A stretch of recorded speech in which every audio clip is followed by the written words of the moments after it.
ہاں کس نے کیا ہے؟ ارے آپ سے اچھا اچھا اچھا آپ اچھا، کا کوئی شاگرد ہے حضرت؟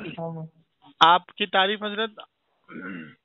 میری تعریف میں کیا بتاؤں، میں کوئی تعریف اپنے بارے میں تو کچھ ہے ہی نہیں جو میں بتا دوں. اچھا آپ عالم ہیں یا غیر عالم ہیں؟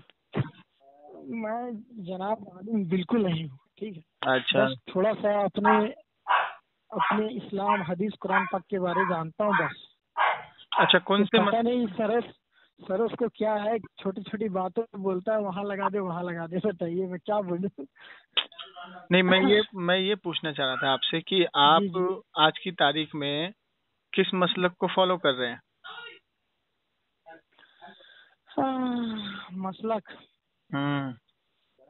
مسلک ابھی کے سمے میں تو بہت بڑا مسئلہ ہے یہ. ہر کوئی اپنے اپنے مسلک کے پیچھے پڑے ہوئے ہیں. جو غلط ہے اس کو بھی وہ صحیح بتا رہے ہیں، ہے کہ نہیں. زیادہ تر کو تو میں یہی دیکھتا ہوں، بس چاہے غلط ہو صحیح ہو، لگے ہیں کہ بس میں ہی صحیح ہوں بولنے میں. اس لیے میں یہ سب میں گھستا ہی نہیں ہوں. کوشش کرتا ہوں جو صحیح چیز ہے اس کو جانے، بس باقی اور کچھ نہیں. اچھا کیونکہ بھائی جو سنیے نا، جب جو چیزیں ہم نہیں جانتے ہیں اگر اس کے بارے میں ہم بولیں گے تب تو سیدھا گناہگار ہو جائیں گے. تو نماز کس کے پیچھے پڑھتے ہیں؟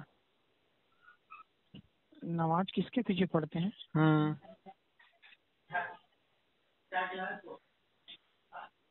مسجد میں جو امام پڑھائیں گے انہی کے پیچھے پڑھتے ہیں. اچھا امام سے مراد؟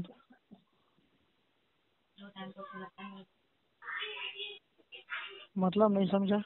اچھا کوئی شیعہ امام ہوگا تو اس کے پیچھے پڑھیں گے نماز؟ نہیں، شیعہ امام کے پیچھے نماز نہیں پڑھنی ہے. اچھا قادیانی کے پیچھے؟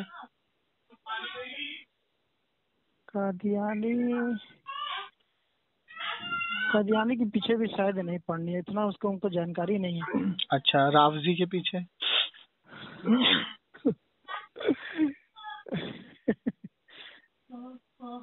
بتایا مجھے جانکاری اچھا شیعہ کے پیچھے نماز نہیں پڑھنی ہے، یہ آپ کو کیسے معلوم ہوا؟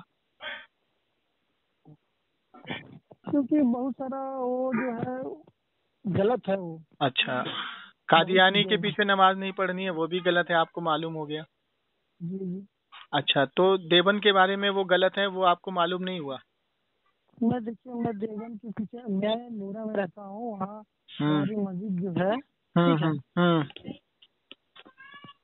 تو وہاں پہ ہماری آواز کم آ رہی ہے آپ کی، تھوڑا نیٹ ورک میں آ جائیے. ہلو. ہاں ہماری جو امام ہے وہ وہاں کی سنی ہے. اچھا سنی ہے، وہ پڑھتا ہوں. وہ بریلوی مسلک سے ہے؟ جی جی. کبھی آپ نے ان سے رابطہ کیا کہ دیوبندی غلط کیسے ہے، پوچھا کبھی آپ نے ان سے؟ ہمارے پاس اتنا وقت تو ہے نہیں سر، ادھر میں فوج میں ڈیفینس میں ہوں. اچھا ماشاء اللہ. ڈیوٹی کرتا. ماشاء اللہ. اچھا مجھے یہ بتائیے آپ فوج میں ہیں؟ جی جی. ٹھیک. انڈین آرمی میں ہوں. ہاں بہت اچھا، آپ کو سلیوٹ ہے سر. نماز کی بات آپ کو دل سے سلیوٹ ہے سر. سنیے نا، نماز کا ایسا ہے کہ نماز ہم لوگ 5 وقت کی پڑھتے ہیں، لیکن اپنے کیمپ کے اندر ہی پڑھتے ہیں. جناب وہ آپ کی بات ٹھیک ہے، میری بات سنیے نا، میں کچھ سمجھانا آپ کو چاہتا ہوں، تھوڑا سن لیجیے گا تو بہتر ہوگا نا. سب سے پہلے تو آپ انڈین آرمی ہیں، آپ کو دل سے سلیوٹ ہے. خوشی کی بات ہے کہ کوئی ہم کو سمجھانے والا ملا. جی اچھا سنیے اب ہماری بات. ایک آپ کو جسے آپ انڈین آرمی ہے تو اسی طریقے سے میں آپ کو سمجھاتا ہوں کہ جیسے چائنا بارڈر پہ مان لیجیے اگزامپل کہ چائنا نے انڈیا پہ حملہ کر دیا اور ناحق حملہ کیا، ٹھیک ہے نا. اب وہ ناحق حملہ کرنے والوں میں عالم بھی موجود ہے، علماء بھی موجود ہے جو آرمی میں کام کرتے ہیں. تو اب آپ کو ڈیفینس کرنا ہے کیونکہ اس نے حملہ کیا ہے. آپ کو ان سے لڑنا پڑے گا کہ نہیں؟ بالکل لڑنا ہے. اچھا چاہے وہ پاکستان ہو یا چائنا ہو یا ادروائز کوئی بھی کنٹری ہو، اپنے دیش کے لیے آپ کو لڑنا پڑے گا کہ نہیں؟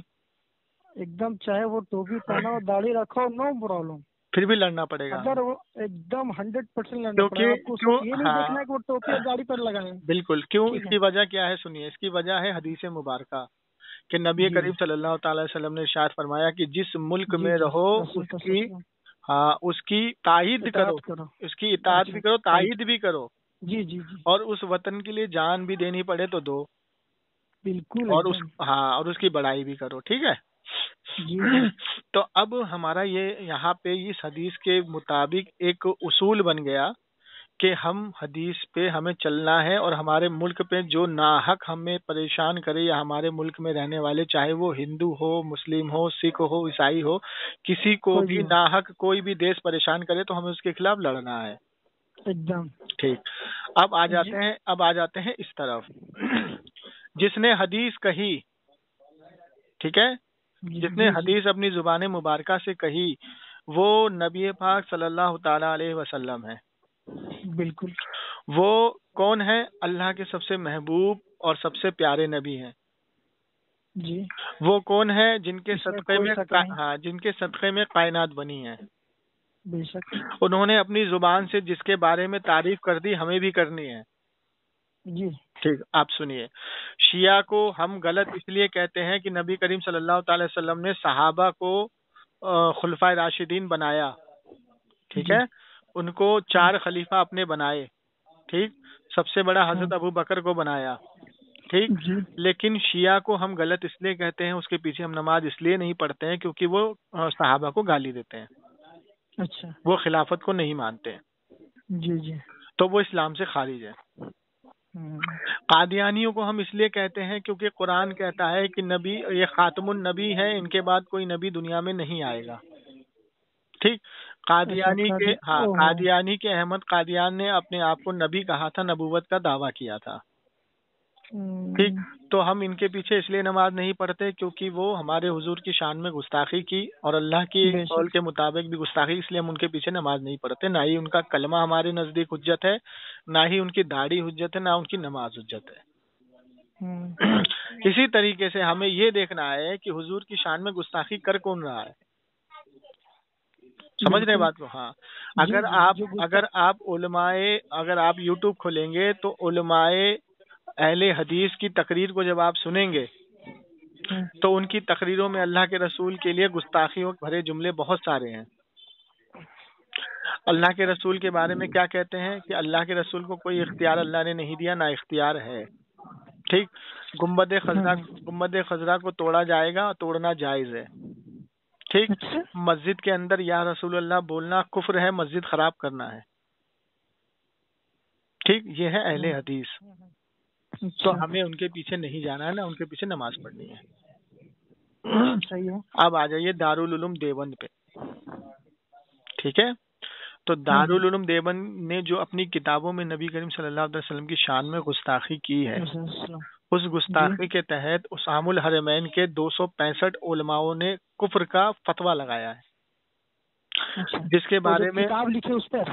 ہاں، اسام الحرمین ایک کتاب ہے، مارکیٹ میں ملتی ہے. اس کے اندر ان کے 4 اکابر جو بڑے بڑے ہیں، ان رشید احمد گنگوئی، خلیل احمد امبیٹوی، قاسم نانوتوی اور اشرف علی تھانوی، ان 4 اکابروں پہ کفر کا فتویٰ لگایا ہے 265 علماؤں نے حرمین شریفین کے. ٹھیک ہے.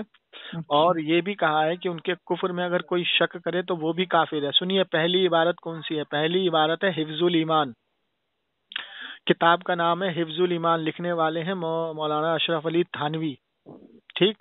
صفحہ نمبر 15 پہ لکھتے ہیں کہ ایک بندے نے ان سے سوال کیا کہ حضرت اللہ کے رسول صلی اللہ علیہ وسلم کو علم غیب ہے؟ کیا وہ عالم الغیب ہے؟ تو یہ جواب دیتا ہے کہ آپ کی ذات مقدسہ پر علم غیب کا حکم کیا جانا، ٹھیک ہے نا، دریافت طلب امر یہ ہے کہ اس غیب سے کل غیب مراد ہے یا بعض. ٹھیک ہے. کہ آپ کی ذات مقدسہ پر علم غیب کا حکم کیا جانا بقول زید سے مراد وہ ہے جو سوال کر رہا ہے. ٹھیک ہے. تو اس غیب سے کل غیب مراد ہے یا بعض؟ تو کل تو اللہ کے لیے، یہ تو ہم بھی مانتے ہیں. اب اگر بعض غیب یا مراد ہے تو اس میں حضور ہی کی کیا تخصیص، مطلب حضور ہی کی کیا خاصیت؟ ایسا علم تو جانور، پاگل، مجنو اور حیوانات کو ہے. ہاں، یہ ہے اشرف علی تھانوی کی حفظ الایمان. اگر آپ کو اسکین پیج چاہیے کتاب کا تو میں دے دوں گا.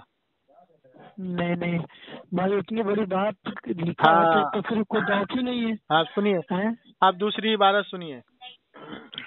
دوسری عبارت، یہ جو 4 ان کے اکابر ہیں نا، ٹھیک ہے نا، یہ 4 اکابر کے اوپر کفر کا فتویٰ ہے، اور دارالعلوم دیوبند کے جو مفتی ہیں اور جو عالم ہیں، لوگوں کو صرف چھپانے کے لیے کہ کہیں ان کا فتویٰ یا ان کی باتیں لوگوں کو پتہ نہ لگ جائے، اسی لیے انہوں نے یہ جماعت کا سلسلہ چالو کیا کہ لوگوں کو صرف نماز کی طرف لاؤ اور ان کو صرف نماز میں اور روزے میں اس میں بہکا کے رکھ دو، تاکہ یہ ہمارے اکابروں کی ان کتابوں تک پہنچے ہی نہیں. ٹھیک ہے، میں آپ کو فتویٰ لگا تو کتاب کو بین کر دینا چاہیے نا. جب بتائیے اتنے لوگ جو تو فتویٰ یہ لگا لوگ، رہے ہیں، ہاں تو کس آدھار پہ پھر چلا رہا ہو کتاب کو؟ میری بات سنیے کہ یہ لوگوں کا کہنا ہے کہ وہ عبادت درست ہے، حضور کو جیسا علم ہے ایسا جانوروں کو ہے، ان کا یہ کہنا ہے. اب سنیے میری بات کہ اب دوسری چیز یہ ہے کہ اگر کوئی یہ کہے کہ اب کوئی خاتم النبی دنیا میں آ سکتا ہے، تو اگر وہ نبی آئے گا تو حضور کی شان میں کوئی فرق نہ پڑے گا، حضور خاتم النبیین رہیں گے. تو میں آپ سے پوچھتا ہوں کہ اگر کوئی ابھی آ کر کے نبوت کا دعویٰ کرے تو حضور خاتم النبی رہیں گے؟ جو دعویٰ کرے گا اس کو تو جب اللہ نے کہہ دیا کہ آخری ہاں تو اس نے قاسم، مطلب ہی نہیں کہ وہ آئے گا. ہاں تو سنیے، جب یہ عبارت ان کے اکابروں نے لکھی کہ حضور کا خاتم النبی سمجھنا یہ عوام کا وہم ہے، آج کی دور میں اگر کوئی نبی آ جائے تو حضور کے خاتم النبی پہ کوئی فرق نہ آئے گا. اب اسی عبارت کے دم پہ احمد قادیان نے اپنے آپ کو نبی کہہ دیا کہ قاسم نانوتوی صاحب نے یہ عبارت لکھی ہے اور میں اپنے آپ کو نبی مانتا ہوں اور میں نبی ہوں، تو قاسم نانوتوی کی اس عبارت کے مطابق میں نبی ہوں تو حضور کے خاتم النبی پہ کوئی فرق نہ آئے گا. اب اس بات کو لے کے دارالعلوم دیوبند اس سے مناظرہ کرنے پہنچ گئے. تو جناب بات ہے، مناظرہ اس سے کرنا ضروری تھا. پھر آپ بہت اچھے انسان ہیں، ٹھیک ہے. آج کی تاریخ میں اہل سنت والجماعت، اللہ کے رسول صلی اللہ تعالی وسلم کی حدیث مبارکہ ہے کہ بنی اسرائیل میں 72 فرقے ہوئے، میری امت میں 73 فرقے ہوں گے، 72 جہنم میں جائے گا، ایک فرقہ حق پہ ہوگا. ہاں جو حق پہ ہوگا. ہاں تو صحابہ نے پوچھا یا رسول اللہ وہ کون ہوگا؟ کہا اللہ کے رسول نے کہا کہ جو میرے اور میرے صحابی کی سنت پہ عمل کرے گا، اہل سنت والجماعت. بالکل ٹھیک ہے. اب سنیے گا دھیان سے، اہل سنت والجماعت شروع سے آ رہا ہے جی ٹھیک. یہ دیوبند بنے ہوئے 2 سال ہوا. اہل حدیث بنے ہوئے 100 سال ہوئے. ٹھیک. شیعہ تقریباً 700-800 سال پہلے آیا. ٹھیک. اس کے بعد چکرالوی اور یہ رافضی ابھی 50 سال ہوئے آئے ہوئے ان کو. ٹھیک. جو شروع سے آ رہا ہے وہ ہے اہل سنت والجماعت. اب اہل سنت والجماعت کون ہے؟ کیا ہے اپنے سے کتاب، بول دیا ہے کہ ہاں میں صحیح ہوں. ہاں اب تو اہل سنت والجماعت کون ہے آپ سمجھیے. ارجنٹ بات کر رہا ہوں. اب ٹائم لگے گا، آپ کھیلو نا، نہیں کھیل پاؤں گا. جی اب اس کو سمجھنے کی ہمیں ضرورت ہے حضرت، اسی کے اندر سارا راز ہے. جی ہم اپنے آپ کو اہل سنت والجماعت کہتے ہیں، ٹھیک. اور ہم امام ابو حنیفہ رحمۃ اللہ علیہ کے مقلد ہیں، ان کو فالو کرتے ہیں عقائد میں. جی. تو امام ابو حنیفہ رحمۃ اللہ علیہ اپنے دور کے بہت بڑے مجدد ہیں، جنہوں نے صحابہ کی صحبت بھی اختیار کی. ٹھیک ہے. اور ان کے علم میں تمام مجددوں نے ان کا لوہا مانا ہے. ٹھیک ہے. تو امام ابو حنیفہ رحمۃ اللہ علیہ کو فالو کرتے ہیں. عبدالحق محدث رحمۃ اللہ علیہ اپنی کتاب فتاویٰ میں لکھتے ہیں کہ آج کے دور میں اس وقت میں امام ابو حنیفہ رحمۃ اللہ علیہ کا مقلد بننا یا ان کو فالو کرنا واجب ہے. ٹھیک ہے. کیونکہ ان سے بڑا فقیہ کوئی نہیں ہے. ٹھیک. تو اب امام ابو حنیفہ رحمۃ اللہ علیہ کو دیوبندی بھی فالو کرتے ہیں. ٹھیک ہے. اور اہل سنت والجماعت اپنے آپ کو دیوبندی بھی کہتے ہیں. ٹھیک. تو ہمیں اپنے آپ کو ان سے علیحدہ رکھنے کے لیے بریلی کی طرف نسبت کرنی پڑتی ہے. اچھا جی، تاکہ ہم غلط فہمی نہ ہو جائے. اب سنیے، کسی صحابی کا یہ میں چیلنج دیتا ہوں، یہ دیوبندی وہابی کسی صحابی سے یہ ثابت کر دیں کہ کسی صحابی نے یہ کہا ہو کہ اللہ کے رسول کو علم غیب نہیں تھا، نہ ہے. ٹھیک ہے. اور کسی صحابی سے یہ ثابت کر دیں کہ اللہ کے رسول حاضر و ناظر نہیں ہے. کسی صحابی سے یہ ثابت کر دیں کہ اللہ کے رسول مختار کل نہیں ہے. کسی صحابی سے یہ ثابت کر دیں کہ اللہ کے رسول مر کے مٹی میں مل گئے. ٹھیک, کسی صحابی سے یہ ثابت نہیں کر سکتے, لیکن انہوں نے صحابہ کے خلاف اپنا عقیدہ بنایا ہے. آپ کسی مفتی سے, دیوبند کے مفتی سے پوچھ لیجئے کہ حضور کو علم غیب ہے, وہ فوراً منع کر دے گا نہیں ہے. اور اگر آپ ان سے یہ کہو گے کہ یہ عقیدہ کسی صحابی سے ثابت کرو تو یہ نہیں کر پائیں گے. ٹھیک ہے. اللہ کے رسول صلی اللہ تعالی علیہ وسلم کی حدیثیں, میں اتنی حدیثیں پیش کر دوں گا کہ جس میں حضور اکرم صلی اللہ تعالی وسلم کا علم غیب ہونا ثابت ہے جی, اور صحابہ کا بھی یہی عقیدہ تھا. چلیے اچھا, مجھے کوئی ملا بتانے والا ایسے تو میں یہ آپ کو سمجھانا, کیونکہ ہمارے پاس اتنا وقت ہے. آپ ایک کام, جی جی جی, ہاں ان کو بتائیے کیا وہابی کے پیچھے نماز ہوگی؟ میں وہی سمجھا رہا ہوں ان کو, سمجھائیے ان کو. دیکھیے آپ نا یوٹیوب پہ لکھیے ابھی, ٹھیک ہے, یوٹیوب پہ لکھیے یا رسول اللہ مسجد میں بولنا مسجد خراب کرنا ہے, مظفر بہاری لکھیے گا. تو مدینے میں جو مظفر بہاری رہتا ہے نا, جو لوگوں کو بہکاتا ہے, اس کی ویڈیو آئے گی. مظفر بہاری, ہاں, اس کو سنیے گا. وہ صاف بولتا ہے کہ مسجد میں یا رسول اللہ بولنا مسجد خراب کرنا ہے. اچھا, ٹھیک ہے. اور آپ نکالیے کہ حضور کو علم غیب ہے, وہابیوں کا عقیدہ, آپ کے سامنے ساری وہابیوں کی وہ آ جائے گی. آپ سب سے بڑھیا ایک کام کیجئے کہ آپ کو وقت ملے تو فاروق خان رضوی صاحب کی تقریریں سنیے. ایک منٹ تھوڑا میں لکھ لوں. ہاں, فاروق خان رضوی صاحب.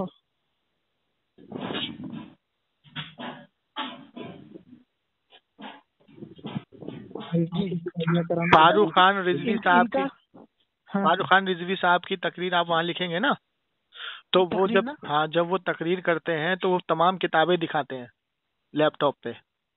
جی, آپ کو سارا علم ہو جائے گا. آپ صرف یہ لکھیے کہ دیوبندیوں کا کفریہ عقیدہ فاروق خان رضوی صاحب, ٹھیک ہے نا, وہ آپ کو کفریہ عقیدہ فاروق خان رضوی صاحب. وہابیوں کا کفریہ عقیدہ فاروق خان رضوی صاحب, وہ ساری تقریر کرتے ہیں اور کتابوں کے ساتھ حوالوں کے ساتھ آپ کو سمجھائیں گے. اچھا, ان کی ساری تقریر ہے نا؟ بہت تقریریں ان کی بے شمار. اب دوسری چیز سنیے, آپ دوسری چیز سنیے, میں آپ کو جانتا نہیں ہوں, آپ کو پہچانتا نہیں ہوں, ایک بھائی کے ناطے میں آپ کو سمجھانا چاہتا ہوں کہ کسی بھی وہابی, دیوبندی اور شیعہ کے پیچھے نماز نہیں پڑھیں گے آپ صرف اہل سنت والجماعت کے پیچھے نماز پڑھیے اور ان سے رابطہ رکھیے. جی جی, ٹھیک ہے. ہاں, تو آپ آرمی میں ہیں ماشاء اللہ, بہت دل خوش ہوا. انڈین آرمی کو سلام ہے, جان ہتھیلی پہ لے کے آپ لوگ کام کرتے ہیں. ہمارے لائق کوئی کام ہوگا کبھی بھی دلی میں, اگر آپ کو کوئی کام پیش آئے فون کیجیے گا انشاءاللہ. ٹھیک ہے, انشاءاللہ. آپ ہم کو اپنا نمبر دیجیے, کہیں ہم کو کوئی ضرورت ہے, میں کچھ ہم کو جیسے جانکاری چاہیے ہوتی ہو تو جیسے کچھ میں نہیں سمجھ پا رہا ہوں تو میں یوٹیوب میں دیکھتا ہوں. اگر نمبر آپ کی رہے گی تو آپ سے بات کر لیں گے تو ایسے بالکل تعلیم مل جائے. ہم دے دیں گے پپو ماما.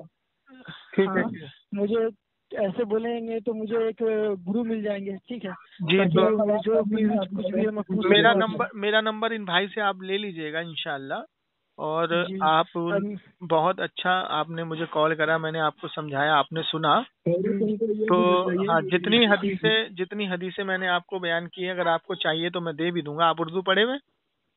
جی جی جی, ماشاء اللہ. تو آپ میرا ان سے واٹس ایپ نمبر لے لیجئے, مجھ سے رابطہ رکھیے, اور ہمارا ان دیوبندی وہابیوں سے بحث و مباحثہ ہوتا ہے اسی ٹاپک پر.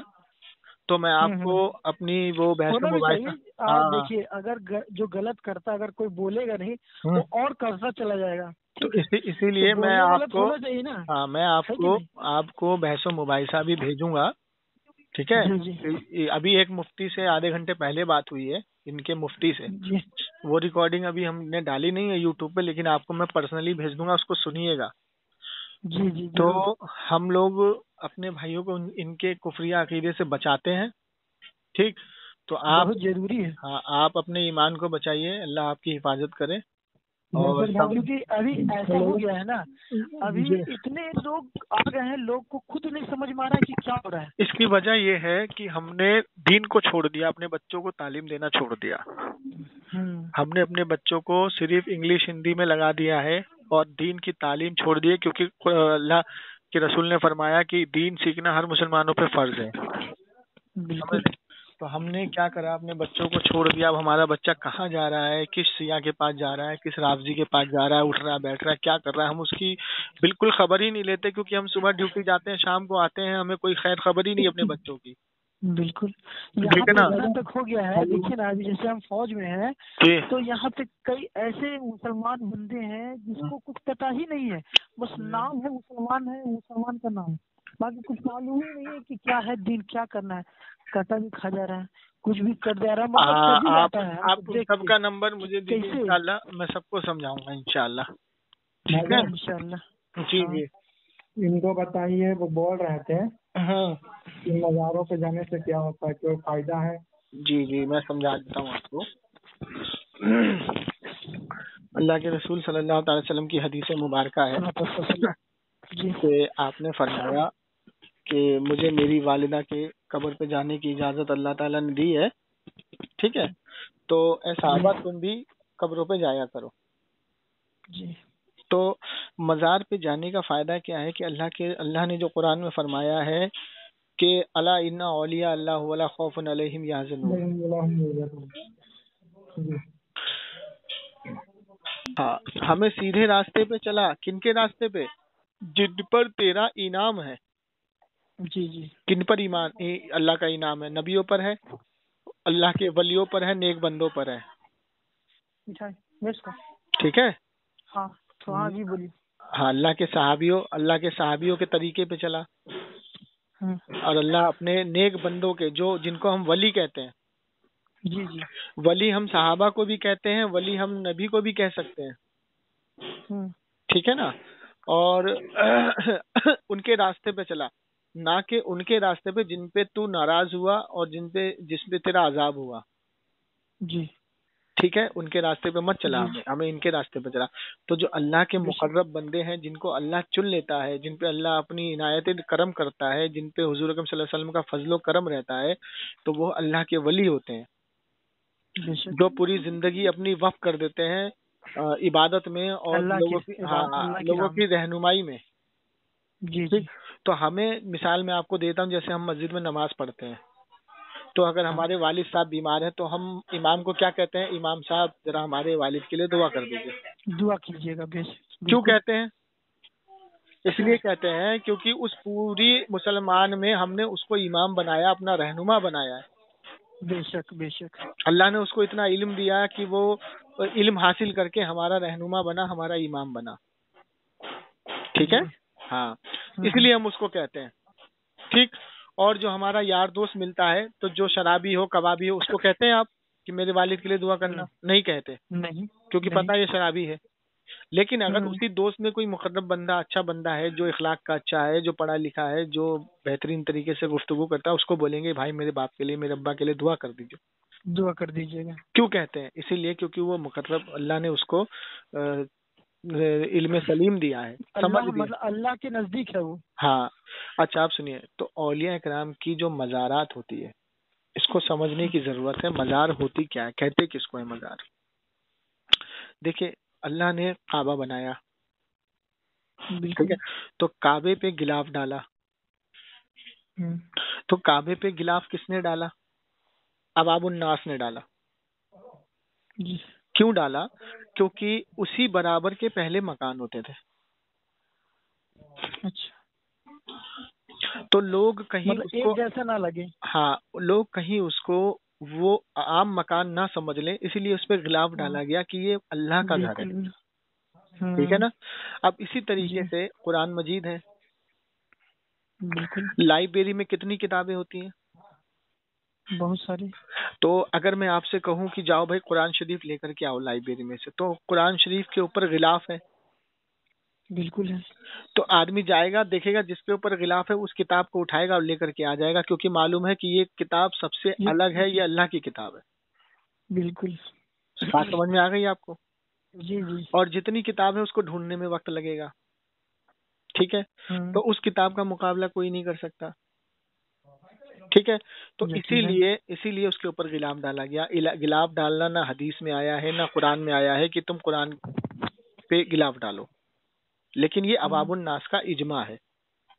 ٹھیک. اسی لیے لوگ اس پہ غلاف چڑھا دیتے ہیں کہ یہ عام کتاب نہیں ہے، یہ اللہ کی کتاب ہے.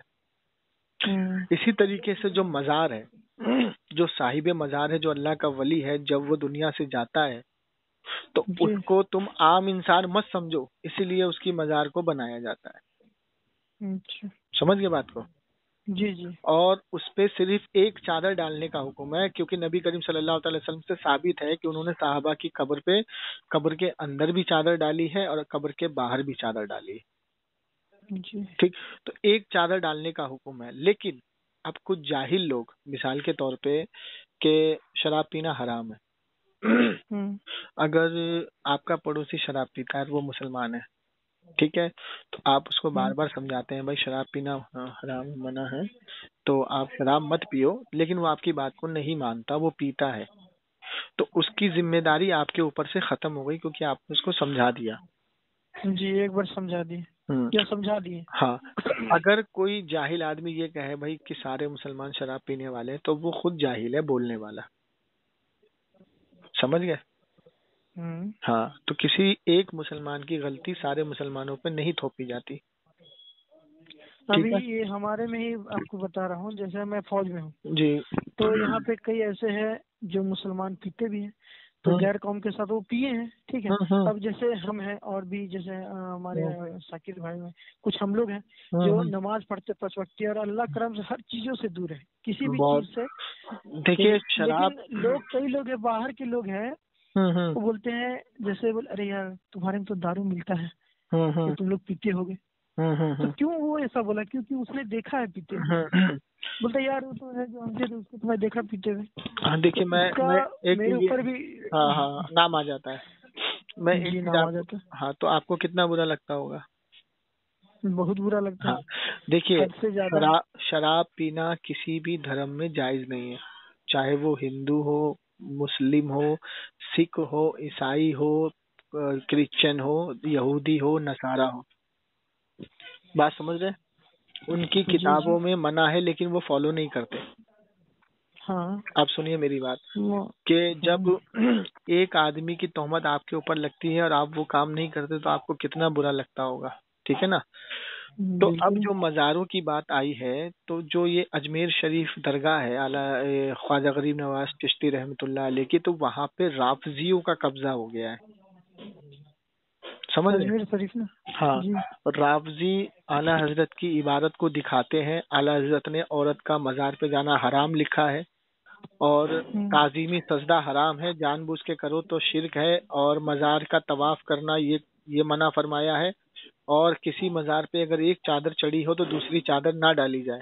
یہ سارے فتوے اعلی حضرت نے دے دیے، اور ان کے پاس جانے کا طریقہ بتایا ہے کہ آپ جاؤ اور 4 ہاتھ کی دوری پہ کھڑے ہو جاؤ اور اللہ تبارک و تعالیٰ کی قرآن کی آیت پڑھو، ٹھیک ہے، اور آیت پڑھنے کے بعد آپ اللہ سے دعا کرو کہ اے اللہ یہ تیرے محبوب بندے ہیں، مقرب بندے ہیں، ان کے صدقے سے، ان کے وسیلے سے میری یہ پریشانی کو دور کر دے. جی. تو اور اگر آپ ان سے ڈائریکٹ بھی مانگ رہے ہو، اگر آپ یہ کہہ رہے ہو کہ اے خواجہ غریب نواز چشتی رحمۃ اللہ علیہ آپ میری مدد فرمائیے، تو آپ کے دل کے اندر عقیدہ یہ ہونا چاہیے کہ دینے والی ذات اللہ کی ہے، یہ ذریعہ ہے. ٹھیک، تو یہ ہے مزار پہ جانے کا طریقہ جو ہمارے اہل سنت والجماعت. ہماری عورتیں مزار پہ نہیں جاتی، نہ ہم حکم دیتے ہیں، اور نہ ہی ہمارے عالموں کی عورت مزار پہ جاتی ہے، اور نہ ہم جانے دیتے ہیں. ٹھیک ہے. ہاں، اب وہاں پہ جو جاتی ہیں، اب وہاں پہ جو عورتیں جاتی ہیں اس میں سے 50% تو ہوتی ہے غیر مسلم کی عورتیں. ہلو ہلو، کال ڈسکنیکٹ ہو گیا ان کو، لگائیے.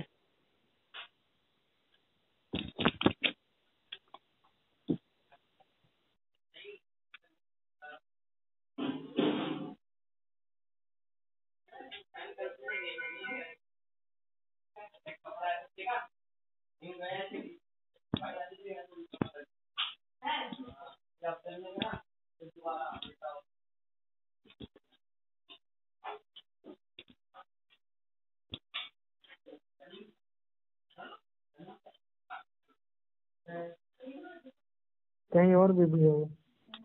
چلیے کوئی بات نہیں، اتنا تو سمجھا ہی دیا ان کو.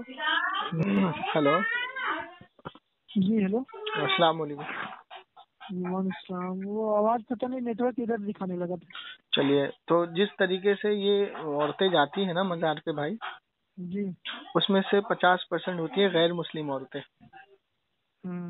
اور جس طریقے سے آپ نے ابھی کچھ دن پہلے سنا ہوگا کہ حاجی علی درگاہ پہ عورتوں کا جانا منع کر دیا تھا.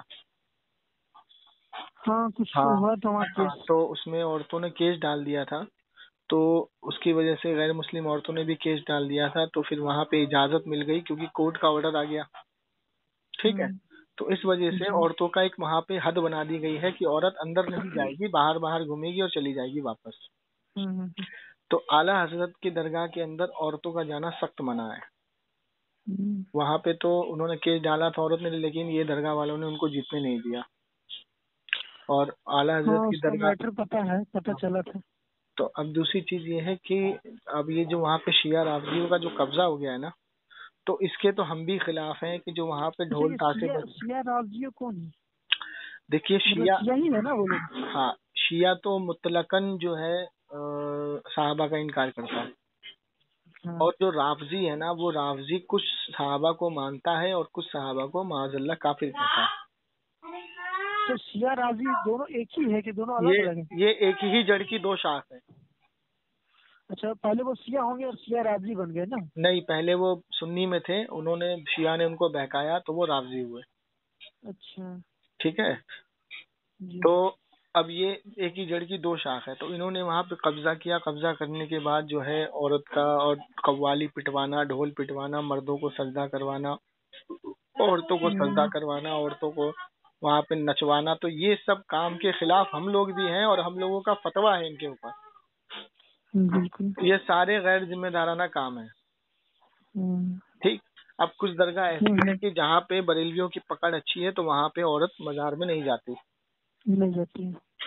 تو اگر کوئی عورت وہاں جاتی ہے اور وہ قوالی سنتی ہے اور وہ سجدہ کرتی ہے، وہ طواف کرتی ہے، تو اس کا الزام یہ ہمارے پہ ڈالتے ہیں تو ہمیں اسی طریقے سے برا لگتا ہے جس طریقے سے شراب کا الزام آپ پہ ڈالا جاتا ہے. ایک دم صحیح ہے. تو ہم لوگ کوئی اور کرے الزام ڈال دیا جاتا ہے نا. ہاں، تو ہم لوگ اس کے خلاف ہیں. ہم لوگ اس کے بالکل خلاف ہیں. درگاہ پہ جانے کا، مزار پہ جانے کا جو طریقہ اعلیٰ حضرت نے بتایا ہم اسی کو فالو کرتے ہیں. اور ہم جلدی سے درگاہ پہ جاتے بھی نہیں ہیں کیونکہ وہاں پہ بہت جو ہے بے ادبی ہوتی ہے دین اور اسلام کی، سمجھ رہے ہیں. تو ہم لوگ اگر جاتے بھی ہیں تو ایسی جگہ پہ محفوظ کھڑے ہو کر کے اپنا فاتحہ پڑھ کے اور قرآن کی آیت پڑھ کے اور چپ چاپ سے نکل جاتے ہیں. کیونکہ عورتوں کو میں اجمیر شریف گیا تھا، دوست لوگ جا رہا تھا تو میں بھی گیا تھا گھومنے کے لیے. چلو دیکھ لیتے ہیں مطلب کیا ہے، کس طرح کا وہاں کیا ہے. گیا تھا میں. اب اس پہ ایک جاہل عالم نے ہم سے بولا تھا کہ جب یہ وہاں پہ اتنی خرافاتیں ہوتی ہیں تو درگاہ بند کیوں نہیں کر دیتے؟ درگاہ مزار کو توڑ کیوں نہیں دیتے؟ مزار بند کیوں نہیں کر دیتے؟ تو اس کا جواب ہم نے یہ دیا تھا کہ ایک بات بتاؤ، شادی ہوتی ہے معاشرے میں، تو شادی میں بینڈ باجا بجتا ہے کہ نہیں؟ اور شادی میں ڈی جے چلتا ہے کہ نہیں؟ بجانے والے بجاتے ہیں. ہاں. خرافات ہوتا ہے کہ نہیں؟ ہاں ہوتی ہے. تو اس خرافات کو بند کیا جائے گا یا شادی بند کر دی جائے گی؟ بہت سٹیک جواب دی. وہ خرافات بند کر دی جائے گی. شادی نہیں بند ہوگی. تو اس کے لیے تم بھی آواز اٹھاؤ، ہم بھی آواز اٹھاتے ہیں. تو یہ لوگ پورا الزام ہمارے اوپر ڈال دیتے ہیں. یہ ان کی فطرت ہے. اگر یہ الزام نہیں ڈالیں گے تو عوام جو ہے نا ان کی طرف جائے گی نہیں. یہ عوام کو صرف ہمارے خلاف بہکا کے اور اپنی جماعتوں میں لے جا کے بہکا کے دیکھو بریلوی ایسا کرتے ہیں اور بریلوی ایسے ناچتے ہیں اور بریلوی ایسے. ہاں، تو اس طریقے سے سنیے آپ بولے تھے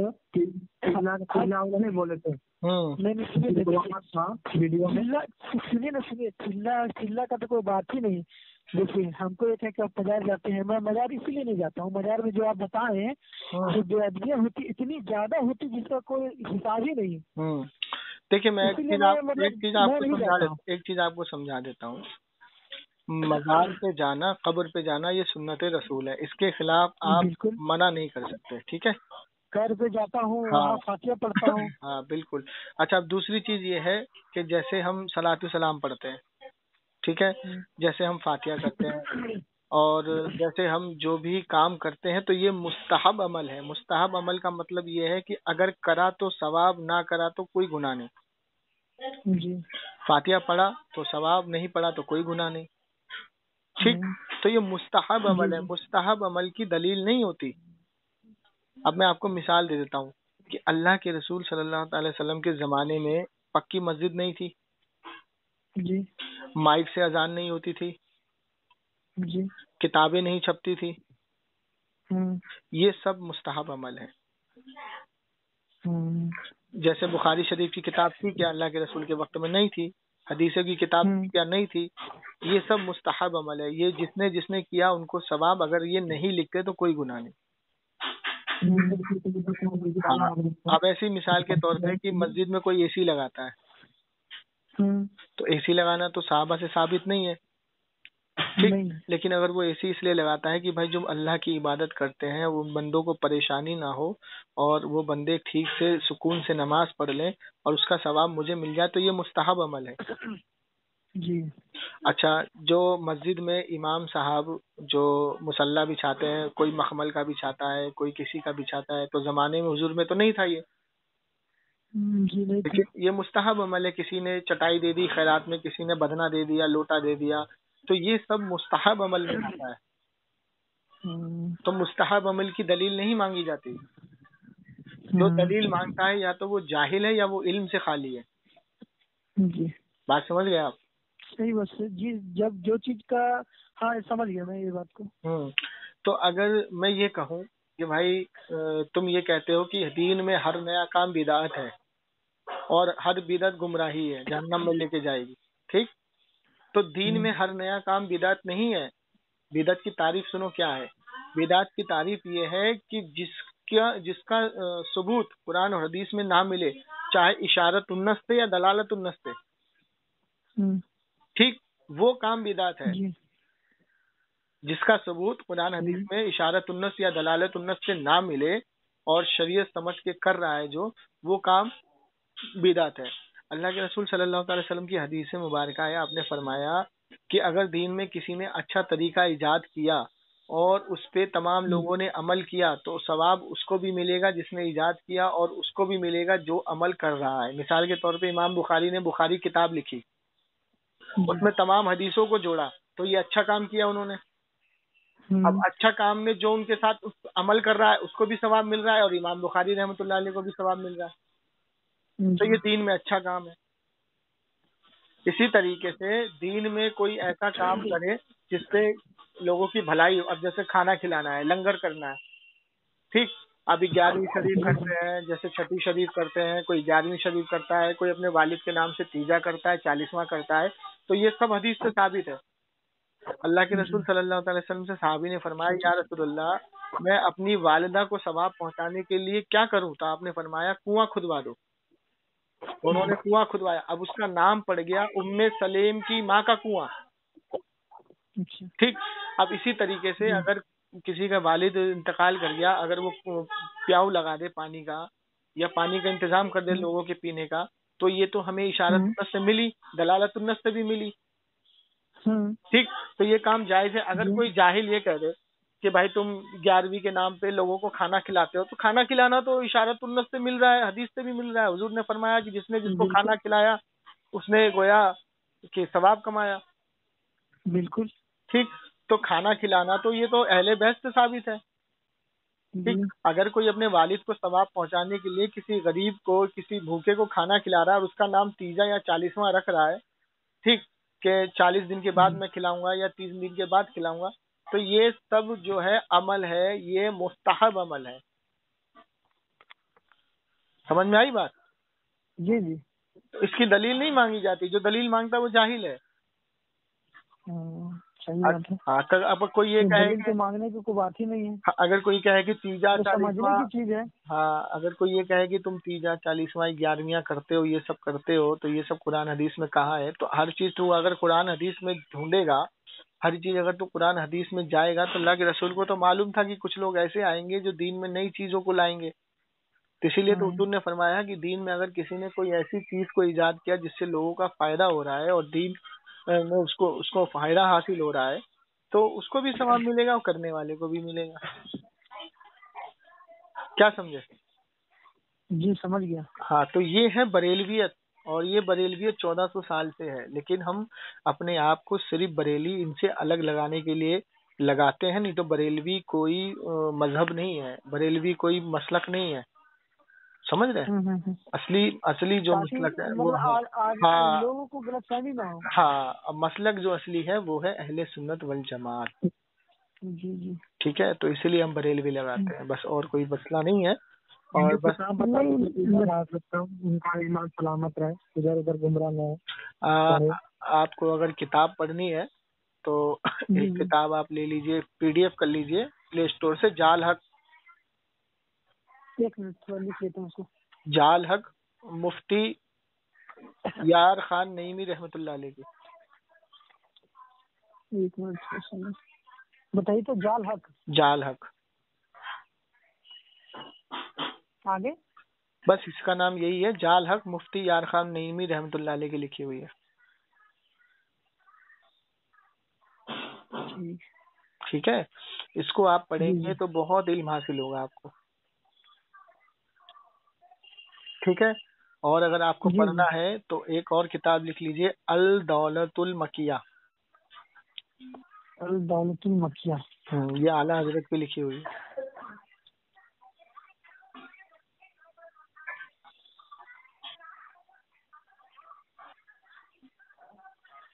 یہ سب نیٹ میں مل جائے گا نا؟ یہ سب پلے اسٹور پہ مل جائے گا آپ کو. ہاں پلے اسٹور مل جائے گا نا؟ ہاں پلے اسٹور پہ ڈاؤن لوڈ کر لیجئے، یا گوگل پہ جا کے اس کو PDF بنا لیجئے. میرے پاس ہوگا موجود PDF میں انشاءاللہ آپ کو دے دوں گا. واٹس ایپ میں سینڈ کر دیجیے نا. ہاں میں کر دوں گا، آپ ان کو بھیج دیجئے. اور بہت ساری کتابیں، بہت ساری چیزیں میں بھیجتا رہوں گا، ان کو دیتے رہیے گا آپ. ٹھیک ہے جی. یا ان کا نمبر، میرے واٹس ایپ نمبر ان کو دے دیجئے، ڈائریکٹ مجھ سے رابطہ کر لیں گے. چلیے میں انشاءاللہ پھر آپ سے بات کروں گا، مغرب کا وقت ہو گیا. جی بہت بہت شکریہ. جی السلام علیکم. سلامت رہو. اللہ